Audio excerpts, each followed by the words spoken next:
Hello,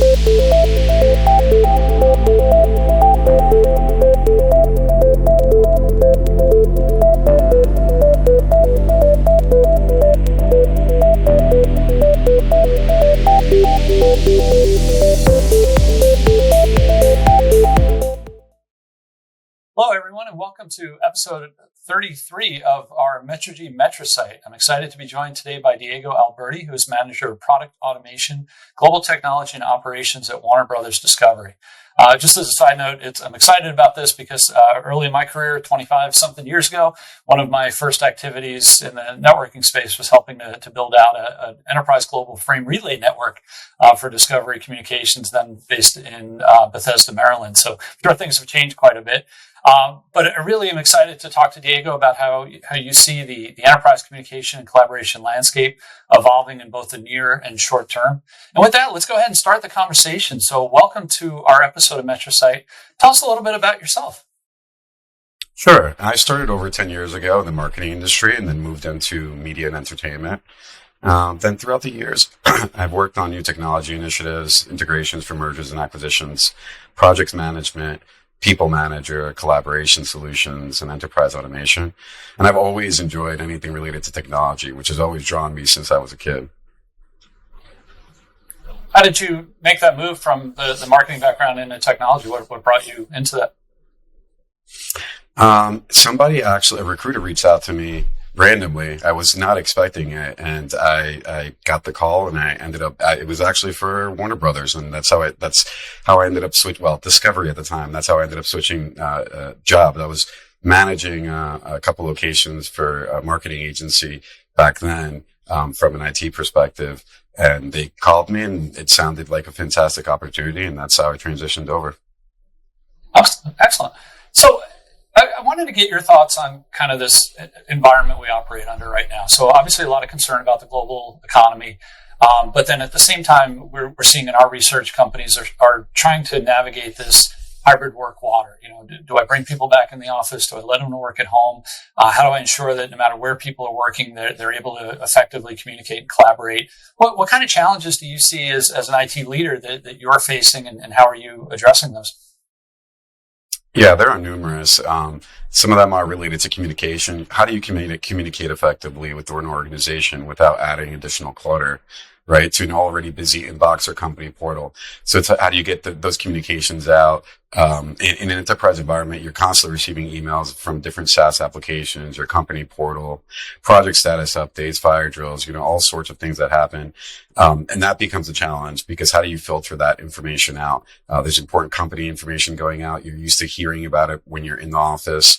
That's a big challenge. The other thing is, there are multiple communication tools too, right? That's what I've seen. Team A uses Zoom, Team B uses Slack, Team C only uses email. So I think communication as a whole it becomes a challenge. And then there's the productivity and security. One of the things that we're always worried about is obviously security. Now that you have employees that are remote and on site, how do you manage that? Right, the equipment can be lost.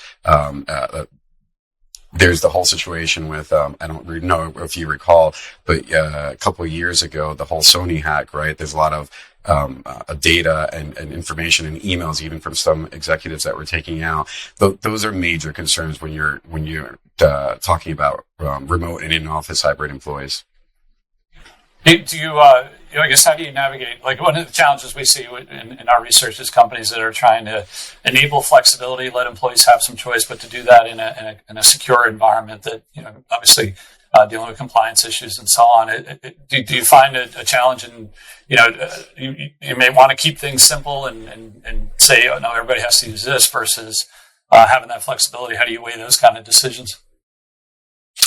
Yeah, it really depends, right? Because, for example, in most scenarios, you're issued a company laptop, right? In most offices that I've worked in the past, so you already have that part covered. But now you're on public networks. You may not be home. You may be working in Starbucks, right? Their security might not be great. We have VPN enabled. They may not use VPN, right? So that now they're just going through the local network and there's nothing that's being secured, even though they're on a company issued laptop.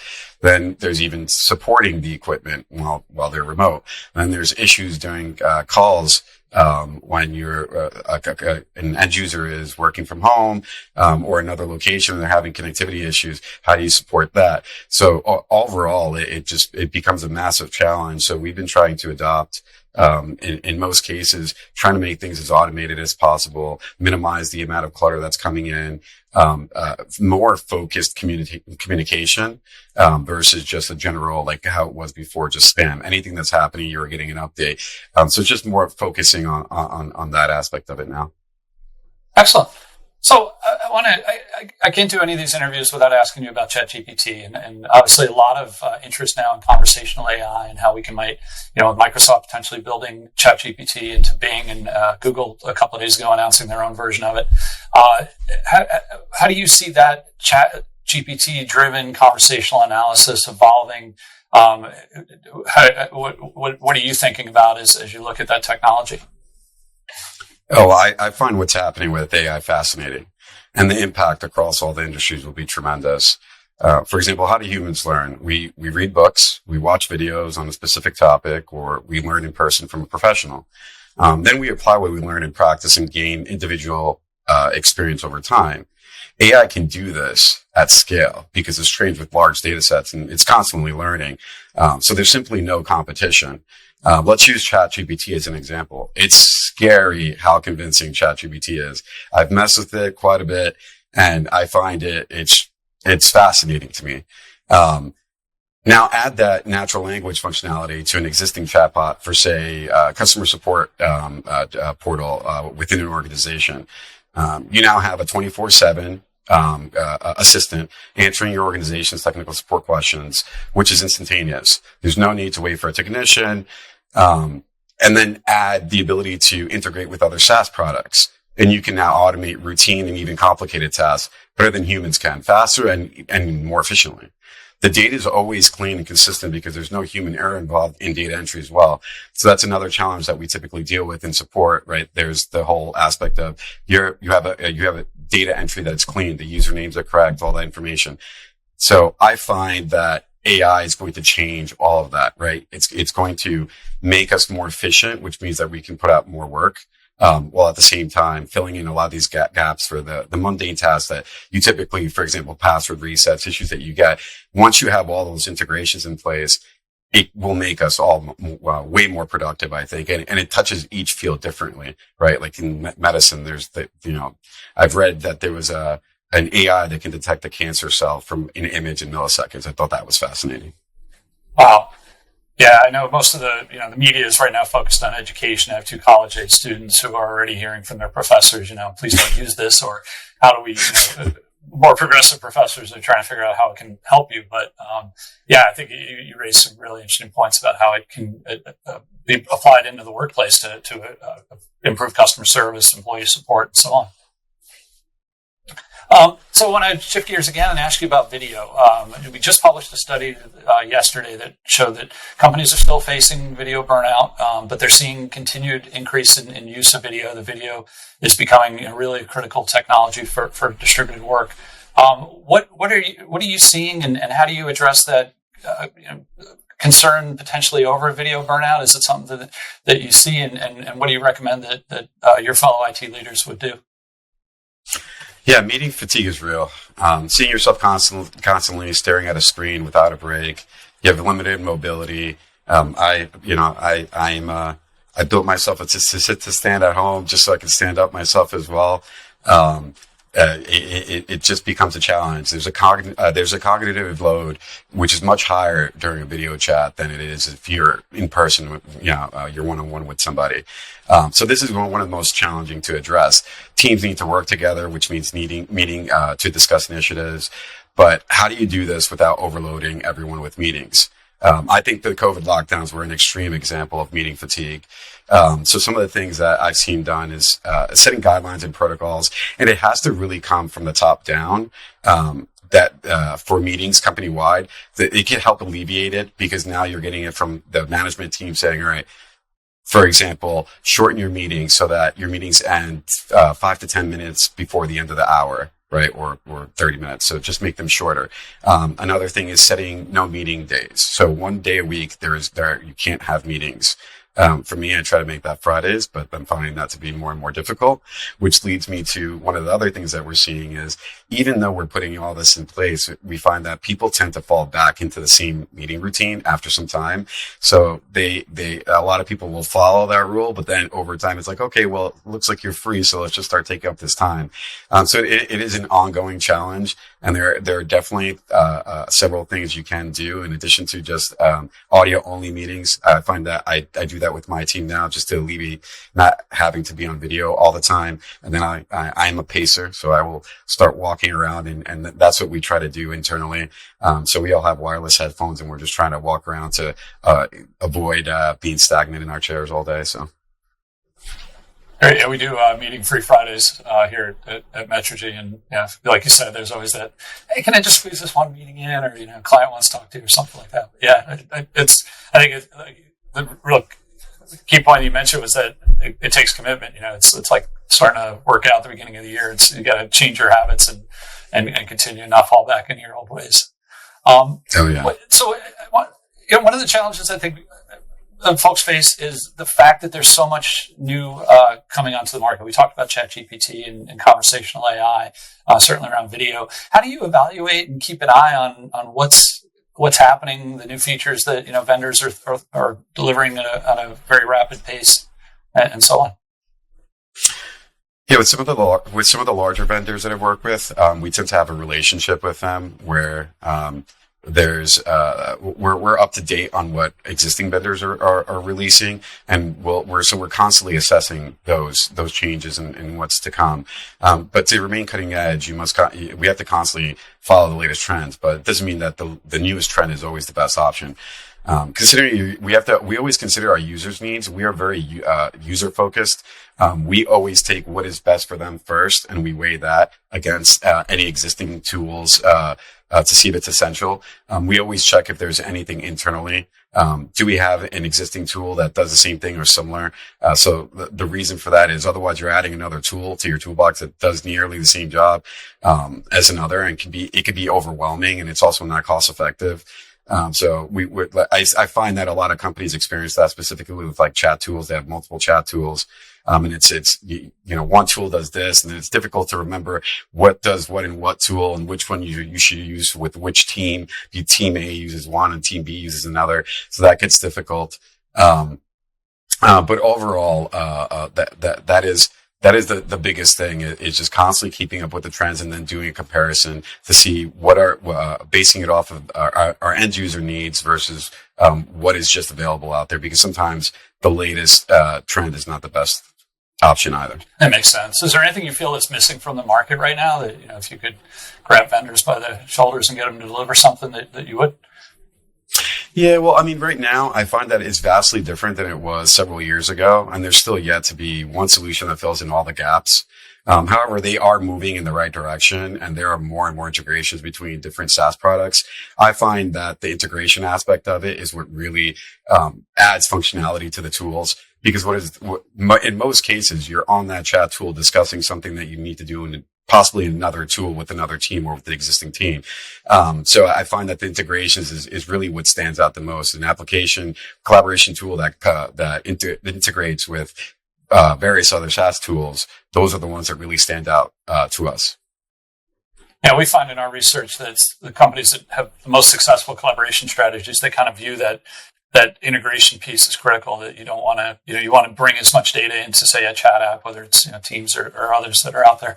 And allow people to communicate and collaborate in context versus having to constantly switch between different apps. Exactly.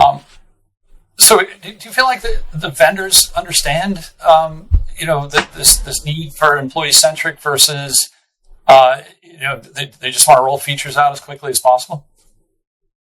To a degree, they'll only understand based on how much information they can gather from us what our needs are, right? For example, you may need something different than we need, and then how do you weigh those options on from a product perspective? What are you going to roll out? What are you going to prioritize with your product team from a development standpoint?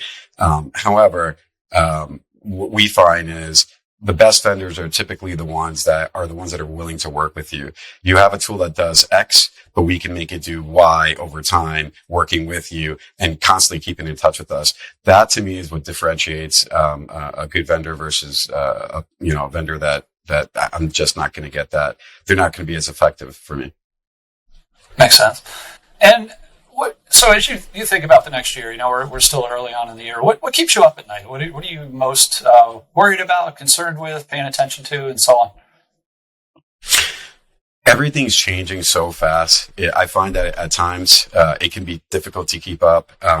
Using the AI as an example, I mean, there's just so much happening in AI. I'm trying to keep up with that. And then all the tools that are coming out, and then into even the existing tools, what new integrations, what features are out, what do we need to roll out? Are we switching to another tool, and then changes within an organization itself? Those are really the things that keep me up. It's just, trying to figure out what's next and how to focus on what truly matters. So as we wrap up, I always like to throw in a question of what do you like to do when you're not dealing with communication, collaboration, user challenges, security, and so on? Funny enough, I am heavily into home automation. So I actually I set up my own AI engine at home for my camera systems and watches. It turns on my lights, and I'm always messing. I'm tinkering. I'm a big tinkerer, so I'm always doing that at home. And if I'm not doing that, I'm also into woodworking. As I mentioned, I built this table, so that's my other hobby that I like to do is woodworking as well. Awesome. Any closing thoughts? Any key takeaways as for other folks in IT leadership positions as they're watching this that you'd recommend that they think about for the next year? Yeah, I mean, the world is definitely changing. I think that there's a heavy focus in AI. That is the thing I'm most excited about, and I recommend that everybody keep on top of the latest trends with AI. What's happening with chatbots? What's happening with the other collaboration tools? A lot of them are incorporating them into their tools as well. What I do find interesting is how these collaboration tools are moving from being just chat, now integrating with other tools, and then they're becoming a little bit of support. Now they're moving into automation as well. So because they already have the entry point, right? There's the UI for chat. So I just say keep on top of AI, keep abreast of new trends. It is definitely an interesting period to be alive. I'm very excited with everything that's going on. I agree. That's great. And how can people reach out and connect with you if they would like to follow up? Yeah, you can find me on LinkedIn, Diego Alberti. I'm trying to be more active there. Excellent. Well, that's all the time we have for this week's episode. Diego, thank you so much for spending your time with us, and I really appreciate your insights. For our audience, please feel free to check both the MetriSight website, our YouTube channel, as well as your favorite podcast platform. And if you don't already, follow us at MetriSight.com, at MetriSight on Twitter, as well as on LinkedIn and Facebook. We'd love to have you follow us there. Diego, again, thank you so much, and have a wonderful afternoon. Thanks for having me on.